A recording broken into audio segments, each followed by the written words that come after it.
Bonjour, effectivement, c'était la première fois que la JOCR remportait un titre majeur. L'équipe auxerroise, qui devrait être présente au grand complet pour fêter ce titre avec nous dans ce numéro de Téléfoot, mais vous allez pouvoir le voir, il y a quelques places qui sont inoccupées. Les joueurs ont une nuit difficile, autorisée par Giroud.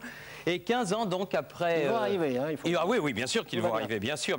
15 ans après la défaite donc des Bourguignons face à Nantes lors de la finale 79, l'équipe que vous gérez depuis toujours pratiquement, devrait-on dire, Giroud, a conjuré ce mauvais sort. Alors, une première fois, d'habitude, ça laisse des traces. Alors, comment vous sentez-vous ce matin ? Moi, très bien, parce qu'il fallait faire face, hein, être au rendez-vous. Nous sommes quelques-uns quand même.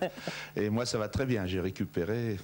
On fera la fête plus tard pour l'entraîneur. Les joueurs vont arriver. À vos côtés, Guy, à votre droite, il y a le président Jean-Claude Hamel. On vous remercie d'être là, président. Et puis, il y a également Yannick Noah, car demain s'ouvre donc la semaine des enfants de la Terre. On y reviendra, Yannick, on donnera le programme complet.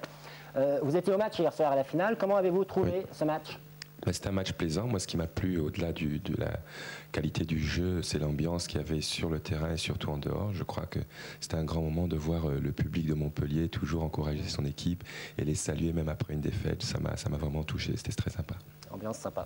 Bien, alors avant toute chose, on va voir comment vous avez préparé cette finale, vous, Auxerre, Giroud et aussi Montpellier, en commençant par les demi-finales qui se sont déroulées, comme vous le savez, mardi soir. Mardi, un parfum de Coupe d'Europe plane sur le stade Abbé Deschamps. Pour atteindre la finale, il faut battre Nantes. Franck Verlat, excellent dans le jeu aérien, est monté sur ce corner. Il ouvre la marque en début de seconde période. Auxerre mène à 0. On joue maintenant les arrêts de jeu. Endoram pour Leco, Charbonnier est battu, mais ce but est refusé par M. Sars, car le juge de touche avait levé son drapeau quelques secondes auparavant. Retour sur l'action litigieuse. Effectivement, si Leco n'est pas hors jeu, Wedek au deuxième plan est hors jeu de position. Monsieur Sars a jugé en son âme et conscience. À la suite de ce but refusé, Endoram et Ferry vont disjoncter quelque peu et se feront expulser. Triste fin de soirée pour les Nantais. Sur l'ensemble du match, il n'y a pourtant rien à dire. Les Bourguignons n'ont pas volé leur qualification. 48 000 spectateurs au stade Félix Bollard. Lens et son fabuleux public accueillent Montpellier. Il s'agit de l'autre demi-finale de la Coupe de France. L'action la plus nette des 45 premières minutes est lensoise. Roger Bolli se présente seul devant Barabé qui sauve du bout du pied. Seconde période, 68e minute. Ali Carté déborde côté droit. Lefebvre attire deux défenseurs au premier poteau. Sanchez est démarqué au deuxième et Montpellier mène 1-0. 80e minute, les hommes de Gérard Gilly assurent leur qualification. Carotti prend sa chance de 25 mètres, Varmus s'incline, lance également. Montpellier jouera la finale. Louis Nicolin et Michel Derzakarian rendent hommage au public lensois, toujours aussi sportif et fair-play. Mercredi, le principal problème des Auxerrois concerne la mise au vert pour la finale. Leur hôtel fétiche a été réservé de longue date par des touristes. Les Bourguignons s'apprêtent donc à faire leurs valises, direction la banlieue parisienne. Dans le même temps, à Montpellier, la presse locale salue les héros de la veille. Le club de Louis Nicolin atteint la finale en ayant disputé toutes ses rencontres à l'extérieur. Chapeau messieurs. Au programme de ce mercredi, léger décrassage, récupération, détente. Jeudi, les Auxerrois ont trouvé un hôtel et pas n'importe lequel, le Trianon Palace de Versailles. C'est ici que les Bulgares ont préparé leur match contre la France. C'est également là que Arsenal a séjourné avant le fameux match contre le Paris Saint-Germain en Coupe d'Europe. Au programme tarot et repos. Retour à Montpellier, l'entraînement est prévu à 18 h. Fabien Lefebvre, l'un des nombreux jeunes joueurs du club, ne change pas ses habitudes. Visite chez papa, maman et mamie, comme chaque midi. L'occasion est trop belle de consulter l'album photo. En 1990, lors de la première victoire de Montpellier en coupe, Fabien Lefebvre avait posé en compagnie du précieux trophée. Il rêve à son tour de ramener cette fameuse coupe. En fin d'après-midi, ce sont près de 400 supporters qui assistent au dernier entraînement des protégés de Gérard Gilly et Jean-Louis Gasset avant le départ pour Paris, fixé au lendemain. Vendredi, Giroud, seul comme un grand, tient une conférence de presse au stade de Versailles. La banlieue ouest parisienne semble également frappée par la Giroudmania. Là, tu te laves plus pendant 15 jours et tu vas pas à l'école. Il a retenu qu'il va pas à l'école pendant 15 jours. Les joueurs, eux, sont à l'abri de toute pression médiatique. 16h, promenade dans le parc royal. 19h, provoque, intox, espionnage, invasion. Allez savoir, un camion Louis Nicolin est repéré à quelques mètres du Trianon, pourtant bien gardé. La coïncidence est plutôt cocasse. Le groupe Nicolin a en charge le ramassage des ordures de la ville de Versailles. Début d'après-midi, aéroport de la Méditerranée, les Montpelliérains s'apprêtent à rejoindre Paris. Claude Barabé pique un petit roupillon, d'autres jouent aux cartes. Bref, tout va bien, il est presque 18h quand Montpellier prend ses quartiers à Clairefontaine, lieu de résidence habituel de l'équipe de France. 17h15 samedi, le quart montpelliérain quitte la forêt de Clairefontaine pour le Parc des Princes. Depuis mardi et la demi-finale contre Lens, aucun pépin à signaler. Gérard Gilly n'a que l'embarras du choix pour former son 11 de départ. Nous sommes à 2 heures du coup d'envoi quand le Montpellier Hérault Football Club pénètre dans les sous-sols du parc. Les Auxerrois sont également à l'heure. Le grand spectacle peut commencer.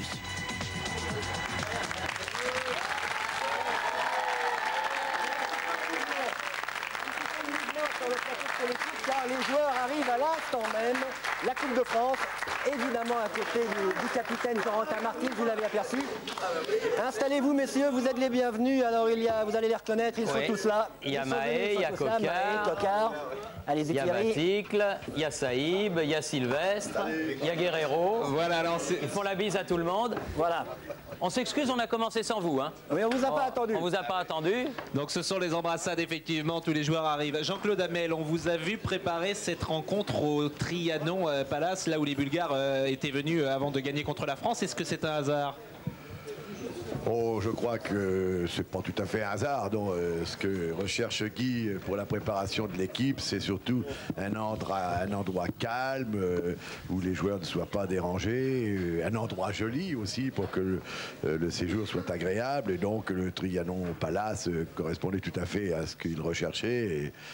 Et donc c'est pour ça que nous sommes arrivés là. Je ne sais pas si même Guy, il pourra le dire lui-même, si il savait que l'équipe de Bulgarie était déjà venue là et d'autres grandes équipes comme Arsenal. L'équipe Giroud est donc restée à Versailles. Vous en revanche, vous avez une soirée mouvementée, vous avez perdu vos chaussettes dans la bataille, vous avez je crois les chaussettes du club, hein, c'est ça Oui, il n'y a pas que mon président Le Graët qui a des drôles de chaussettes à Téléfoot, mais moi j'ai les deux mêmes. Oui, bah oui. Décidément, vous êtes fâché avec les chaussettes. Oui, dans la soirée, vous savez, on peut perdre une paire de chaussettes. Hein. Giroud a pris son pied. Alors Corentin Martins, on va avoir des images du match maintenant. Et bien sûr, on va commencer par la cérémonie qui veut que vous présentiez vos partenaires à François Mitterrand. Vous étiez ému à l'idée de ces présentations, vous étiez impressionné ? Impressionné, oui et non, parce que c'est vrai que c'est la première finale qu'on joue. Et c'est tout simplement la présentation des joueurs au président de la République, donc ça s'est fait normalement. Normalement, naturellement, comme ça. Bon, on en vient donc au match maintenant, à cette finale 76e du nom à proprement parler. Première mi-temps, Pascal Praud. Le Parc des Princes était plein hier soir pour cette 76e finale de la Coupe de France, la Coupe Charles Simon, 13e participation de François Mitterrand. C'est le record. Le président est allé saluer les porte-bannières du challenge Fair Play. Les porte-bannières sélectionnées par un jeu TF1. La première occasion de cette rencontre sera auxerroise en tout début de match avec une faute ici sur Christophe Coquart. Faute sifflée par M. Bata, l'arbitre marseillais de cette finale. Le coup franc est tiré par Martins sur la barre transversale. Il était à plus de 25 mètres, Corentin Martins, pleine barre, alors que Claude Barabé semblait battu. Pressing auxerrois, mais réaction montpelliéraine avec Bonicel qui a centré la tête. Elle est de Christophe Sanchez. Les Auxerrois jusqu'à ce moment du match procèdent en contre-attaque. Le ballon est souvent dans les pieds montpelliérains. Et pourtant, à la suite de cette action, n'était pas hors jeu au départ du ballon de Goma. Ils sont dans leur camp, Saïb et Baticle.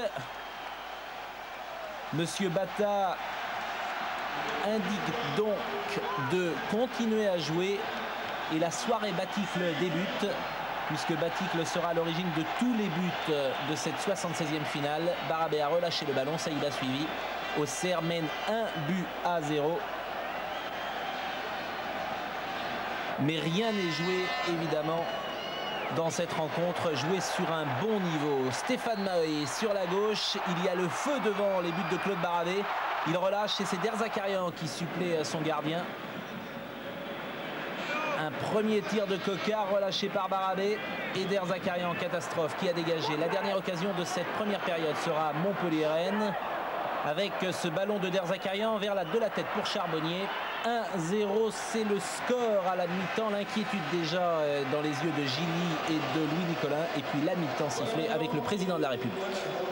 Et un score donc Pascal de 1-0 à la mi-temps en faveur d'Auxerre. Et un but ça fait réagir. Je vous propose de voir ça tout de suite en image avec différentes caméras que nous avions installées à différents endroits.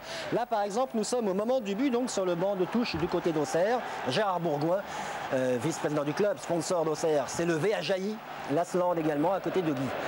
Là les femmes des joueurs de Montpellier prennent ce but avec beaucoup moins de sourire évidemment.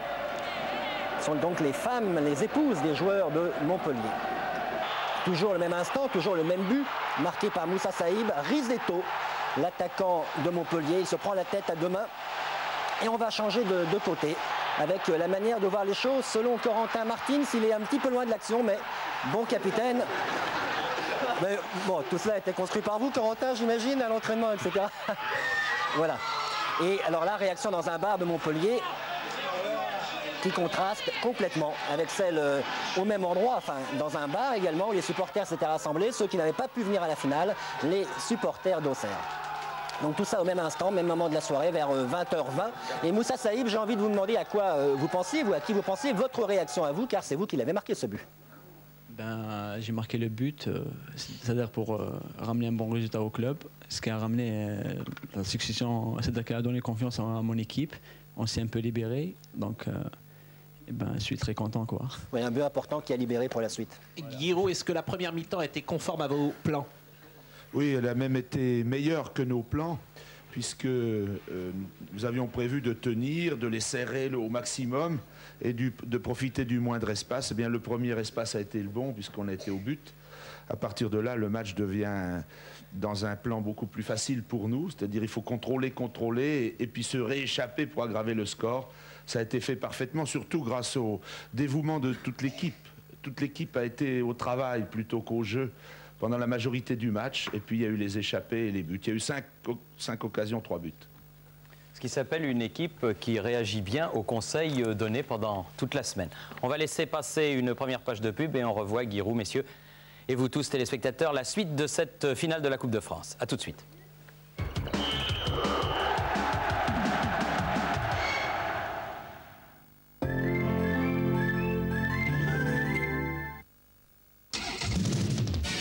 Esso Ultron, la protection immédiate dès le démarrage. Esso Ultron, la nouvelle huile de synthèse. Esso. Le barbecue Camping Gaz à Pierre de Lave respecte le bon goût de la viande. Le bon goût. C'est vachement bon. Barbecue à Pierre de Lave, Camping Gaz.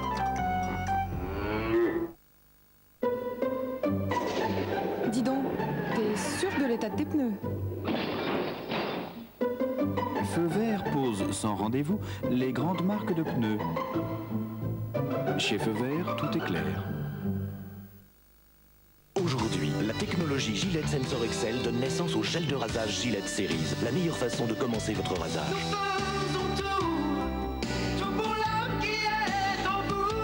Un nouveau gel révolutionnaire, composé d'agents lubrifiants d'avant-garde qui facilite le passage des lames pour un rasage d'une incroyable douceur.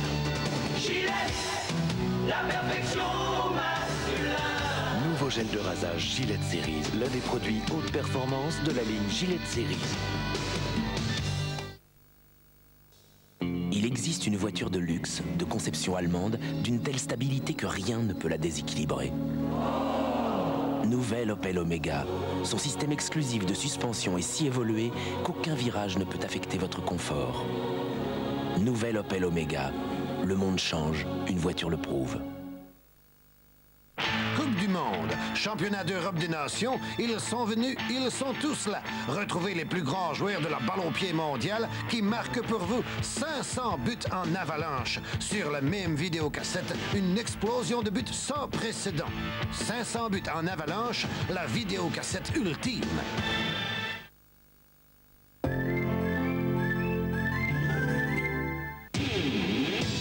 Après le drame d'Imola, la Formule 1 se remet en piste à Monaco. Un Grand Prix chargé de tension et d'émotion. Une course pas comme les autres, où la virtuosité des pilotes doit faire la différence. Retrouvez la Formule 1 avec Elf. Elf Compétition, l'huile championne du monde. Le Grand Prix de Monaco, aujourd'hui 15h10, en direct sur TF1.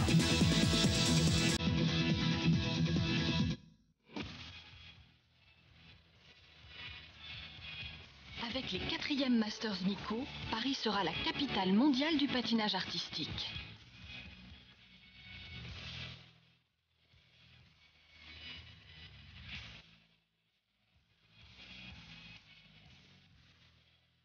Les 4e Masters Nico à Bercy le 17 et 18 mai, en tournée à Grenoble le 19 mai, à Lausanne le 20 mai et bientôt sur TF1.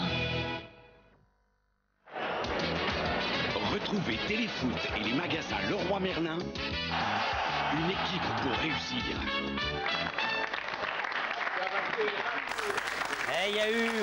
Il y a eu match nul entre Giroud et Youssef. Youssef, c'est notre assistant, il voulait faire applaudir.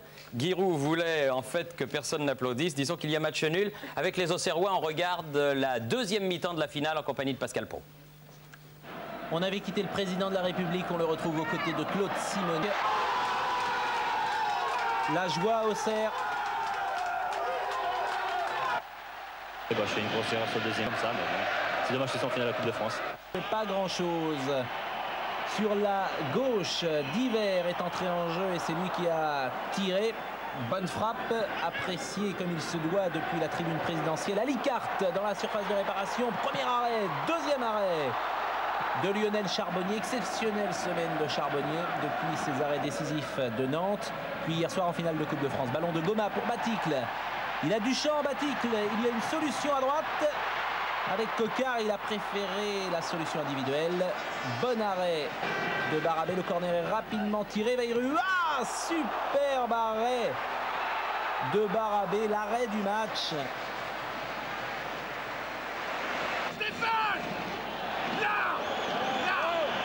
Stéphane, c'est Stéphane Mahé. Giroud lui demande de rester sur son côté. Tête de Diver au-dessus de la barre transversale.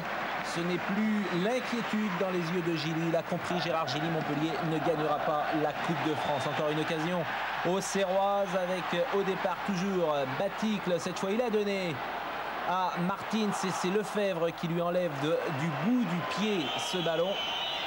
Jérôme Bonicel transversal. Thierry Loret à la réception à côté. 2-0 pour Auxerre, ce ne sera pas le score final. 0 comme l'année passée entre le Paris Saint-Germain et Nantes.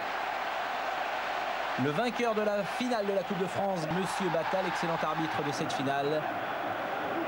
Et les traditionnelles images de joie. Corentin Martins va chercher sa coupe. Des bras de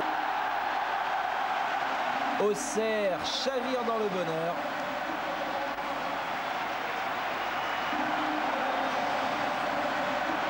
Et direction les vestiaires. Le bain de Jean-Claude Hamel.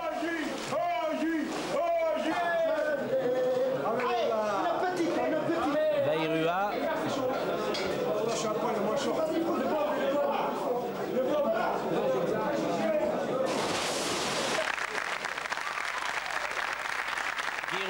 Hier soir, vous avez semblé un peu en retrait durant les grands moments de joie. Pourquoi cette volonté d'être à l'écart un peu? Non, c'est pas une volonté. D'abord, quand mes joueurs courent vers les supporters, vous savez à quelle allure ils courent, les joueurs d'Auxerre. Je peux pas suivre, ça c'est sûr.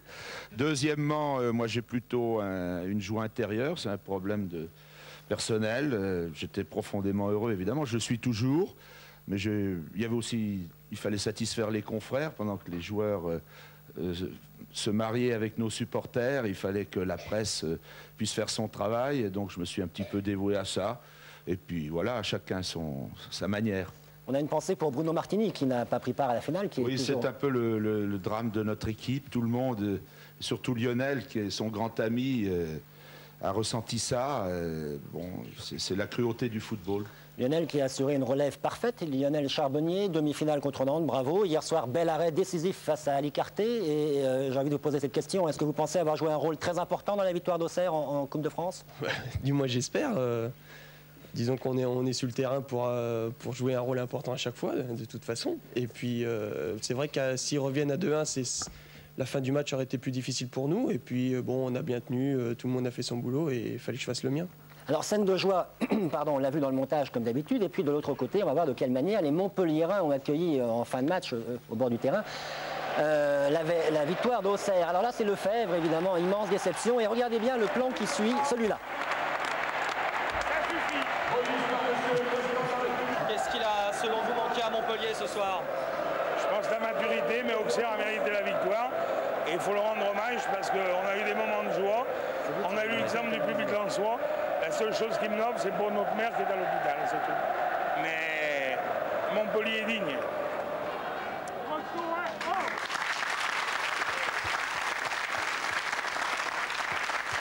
Alors, Corentin Martins, vous êtes le capitaine de cette équipe d'Auxerre et comme tous vos camarades, vous avez fait un grand match hier soir. Nous avions demandé à Philippe Huy et Pierre Obadia de vous suivre tout particulièrement. Alors je vous propose de regarder maintenant ces images.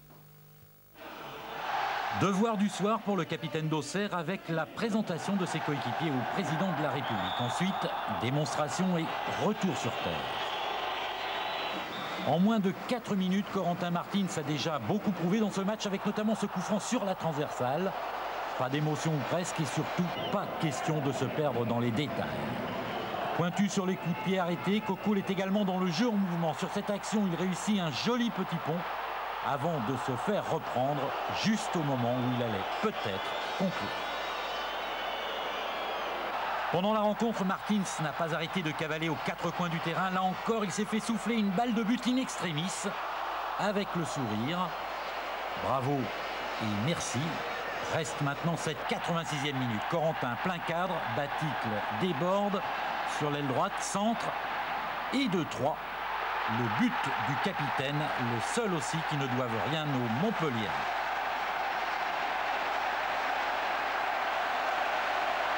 Cette fois, l'affaire est classée. Auxerre remporte la 76e édition de la Coupe de France. La fête peut commencer et Corentin Martins se préparait à recevoir le trophée des mains du président Mitterrand.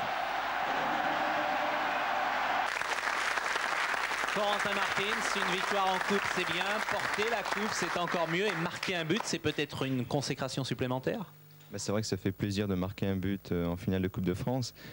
Mais on voulait surtout réussir notre 6e match de Coupe de France parce que bon, on ne voulait pas avoir fait tout ça, avoir gagné les 5 premiers matchs et puis perdre le plus important, la finale. Et c'est vrai que ça fait plaisir, mais c'est surtout la victoire collective qui fait plaisir. Corentin, comment vous imaginez votre avenir? Est-ce qu'il passe par Auxerre? Oui, je pense, parce qu'il me reste encore 3 années de contrat, donc ce n'est pas à moi d'en décider. Je crois que c'est aux dirigeants et pour l'instant, je suis encore à Auxerre. Bien, hier soir, avec Jean-Michel Larquet, nous avons été frappés un petit peu par le style du jeu auxerrois. Un style très efficace, explication tactique et technique, Hervé Matou. La clé du match, Auxerre a eu le beau rôle pour adopter sa méthode préférée, le contre. À la base, un repli défensif collectif. Tout le monde y participe, y compris Coquard et Vairua, les 2 ailiers qui reviennent dans leurs 30 mètres. Ensuite, le marquage rigoureux se met en place. Le porteur du ballon est sans cesse harcelé par un adversaire direct. La moindre imprécision, le ballon est perdu. Quasiment mission impossible, parce que vraiment, les joueurs d'Auxerre, vous savez, on pratique le marquage individuel à Auxerre dans toutes les catégories. Et c'est une éducation. C'est vrai que quand ça marche, quand on est capable de tenir ça 90 minutes, ça vous démoralise un adversaire. La rigueur du marquage, c'est bien, mais ça ne suffit pas. En 2 transversales, la GIA va ici passer d'une situation défensive à une situation offensive. Avec Coquard et Vairua, Auxerre possède 2 ailiers qui utilisent au maximum la largeur du terrain. Ajoutez à cela de formidables accélérateurs de jeu au milieu, Saïb et Marc. Alors, Guy, Je vous interromps en pleine conversation avec Pascal Vailleroy, que vous n'avez pas vu depuis hier soir, j'imagine. Il a fait Versailles-Paris à vélo. Micro, Guy, micro. Il s'est couché très tôt, alors je ne l'avais pas vu. Alors, c'est l'un de vos deux ailiers, Pascal Vailleroy et Christophe Coquart. Deux ailiers et le marquage individuel dont parlait Jean-Michel Larquet, c'est devenu rare de nos jours. C'est un petit peu passé de mode, en quelque sorte. Quel est l'avantage du marquage individuel? Alors, vous allez voir, s'il n'y a pas de marquage individuel en Coupe du Monde, plus on va arriver près des finales. Plus le match est tendu, plus c'est pointu, plus la zone se transforme en individuel. Bien sûr, une individuelle dans la zone en général. Hier, avec l'enjeu et la concentration qu'avaient su se créer les joueurs, car je précise que le match, la Coupe de France leur a appartenu toute cette semaine. Avec Dominique Cuperli, nous avons préparé les conditions, mais je leur ai dit que nous, on ne pouvait que préparer et qu'eux devaient jouer et gagner. Et c'est eux qui se sont mis dans ces conditions psychologiques. Et nous avons fait plus d'individuels que d'habitude hier.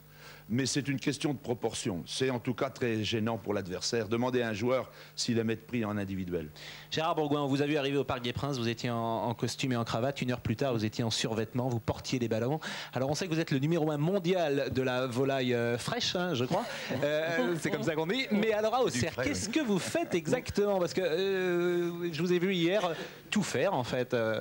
Dans l'intendance. Il n'y a personne qui fait tout à Auxerre. Je crois que c'est un boulot d'équipe, vous savez. Et de toute façon, ce que j'ai fait hier, c'est comme d'habitude, c'est-à-dire donner un petit coup de main pour ce qui me concerne et surtout me faire du bien dans la tête parce que j'ai beaucoup de mal toujours, moi, être dans les tribunes. Je ne m'y sens pas très à l'aise et je suis mieux dans la troupe. On parle toujours du tonton, mais le tonton aime bien être avec ses neveux. Mais vous êtes l'homme de terrain, j'ai l'impression. Faut pas exagérer, vous savez, chacun son rôle, mais je pense que de toute façon, c'est toujours aussi une grande solidarité. Effectivement, puis peut-être pour hier, ça a permis à certains grands amis d'avoir des places dans les présidentielles et c'était très bien pour eux. Ça fait 2 heureux.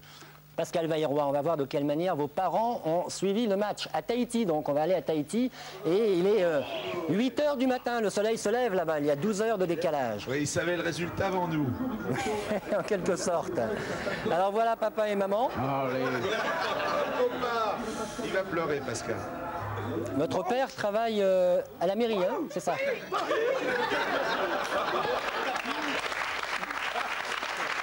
Il n'y a pas de problème de chaussettes à Tahiti. Hein. Pas de problème de chaussettes à Tahiti, effectivement.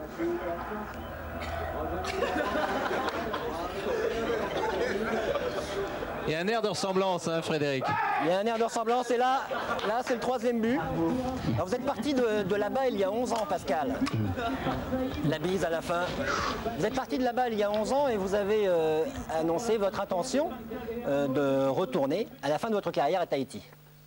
C'est-à-dire que bon, il me reste encore pas mal de temps à continuer et surtout de bien réaliser ma carrière parce qu'il me reste encore, je crois, 6 ans. Mais c'est très dur, je crois que...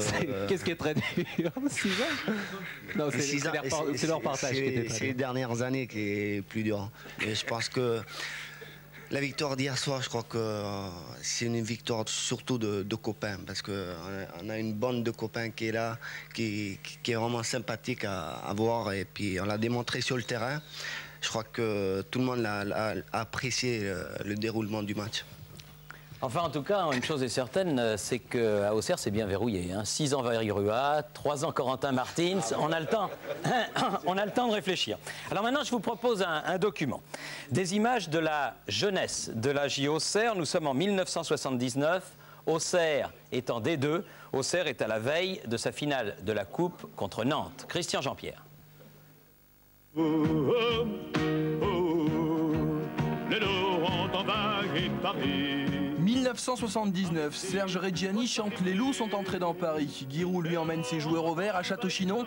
Il rencontrera à l'hôtel du Vieux-Morvan François Mitterrand qui n'est pas encore président. La réussite d'Auxerre, club de seconde division, est due à ses 3 mousquetaires, Giroud, Jean-Claude Hamel et Gérard Bourgoin. Mai 79, les loups bourguignons envahissent Paris. L'invasion des supporters est plutôt bucolique. Ambiance foire agricole sur les Champs-Élysées. Après avoir battu le favori Strasbourg en demi-finale, les Auxerrois devant le président Giscard d'Estaing jouent et ne veut pas de l'équipe de Giroud. Un partout à la fin du temps réglementaire, on chantait quand même un 4 réception de Cuperli et la bande est légitime. C'était en fait le premier match de très haut niveau de l'histoire du club. Les loups ont quitté Paris, la tête haute. Jean-Claude Hamel, vous êtes peut-être la personne qui connaît le mieux Giroud. Est-ce qu'il a beaucoup changé depuis 1979 ? Physiquement, les images viennent de nous démontrer que effectivement Guy avait changé, mais on a tous changé parce que j'ai eu un grand sourire en voyant Cup, en voyant Gérard, en me voyant moi-même. Hein. C'était tout de même il y a 15 ans, alors c'est déjà loin. Yannick Noah, est-ce que vous auriez aimé avoir Giroud comme coach en tennis ? En tennis, sûrement pas, non. En foot, peut-être, oui. Mais avoir une personnalité comme Guy. J'ai beaucoup de travail, ouais. J'ai beaucoup de boulot. Avoir une personnalité comme Giroud qui vous motive pour un joueur de tennis, ça aurait été bien ? C'est important, surtout au début. Après, on a chacun notre personnalité et nous, on fait un sport individuel, c'est un peu différent. Alors Yannick, on connaît bien sûr votre passion pour le foot. Vous assistiez hier soir à la finale de la Coupe, on l'a vu. Et vous aviez participé l'après-midi au jubilé de Dominique Battenet avec le variété. Alors suivons Martin Zara qui, lui, vous a suivi. Alors ça, je ne sais pas si c'est une bonne idée. Yannick, ce n'est un secret pour personne, est un passionné, entre autres le foot et les gamins. La finale de la Coupe ne pouvait pas mieux tomber. À ses côtés, deux mômes de son association, les Enfants de la Terre, Laurent a 10 ans, Anouar 13 ans. Bon, vous dominez, hein, ton équipe domine. Vous l'avez peut-être compris, Laurent et Anouar sont pour Auxerre. Yannick, lui, a un petit faible pour les jeunes de Montpellier.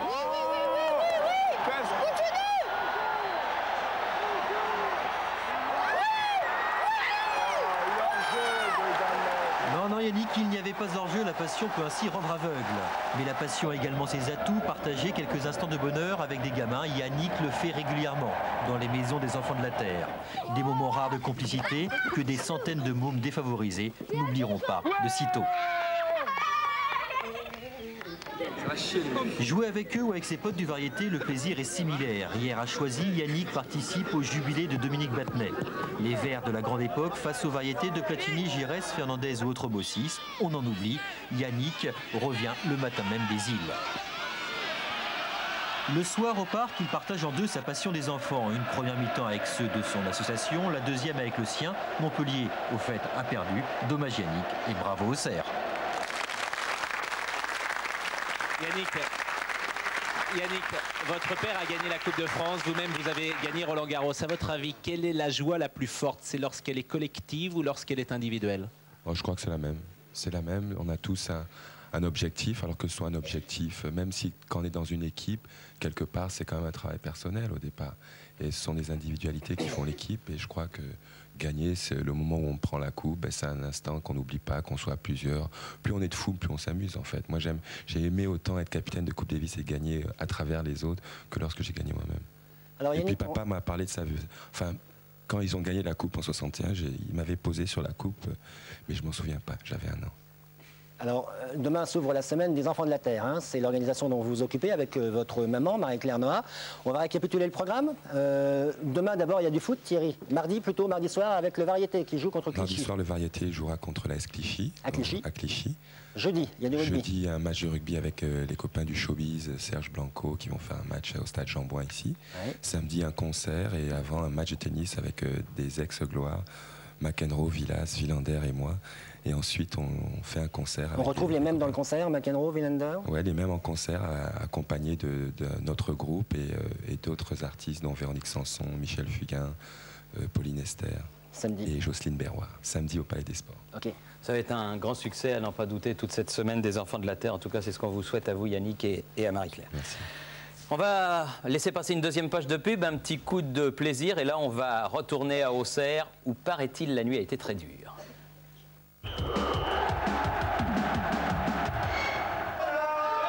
Les Bourguignons n'étaient pas tous montés à Paris. Certains avaient choisi de rester entre eux et de suivre cette finale dans un bar.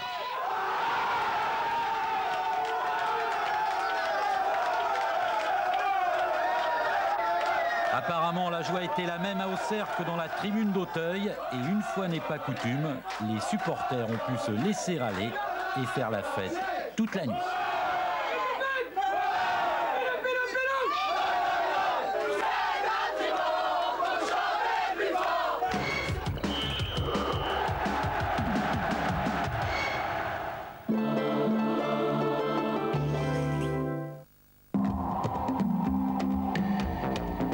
Citroën. Citroën XM. Comportement routier et confort exceptionnel.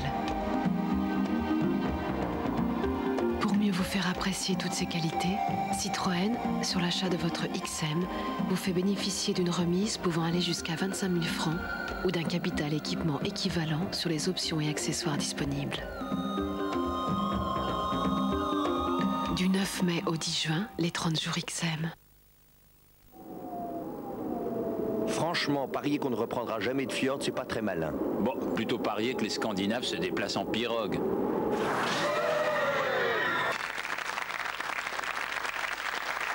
Alors après le match, il y a la fête pour les uns, c'est un petit peu plus triste évidemment pour les autres. On va voir comment vainqueurs et vaincus ont passé la nuit. Christian Jean-Pierre, Vincent Hardy. Dire que la nuit des Auxerrois fut longue et difficile est un doux euphémisme. 23h30 hier soir, les supporters fêtent la victoire sur les Champs-Élysées. Les joueurs, eux, sont attendus au Méridien. Corentin Martins ouvre le bal avec un peu de retard. Explication. Nous nous excusons de vous avoir fait attendre aussi longtemps, mais il y avait un contrôle antidopage et nous avions le docteur le plus lent de France. Cette nuit, les joueurs ont quartier libre, le champagne coule à flot. Pascal Vairua, au hit parade des joueurs les plus éméchés, semble tenir la corde. 2h30, les joueurs prennent l'air avant de redescendre dans une discothèque. La nuit auxerroise est loin, très loin d'être terminée. À l'autre bout de Paris, l'ambiance est différente. Loulou Nicolin a rassemblé les joueurs montpelliérains dans un restaurant. Gérard Gilly et Bruno Carotti ont l'air absents. Pour eux, le champagne avait hier soir un goût amer, comme toujours, pour le perdant.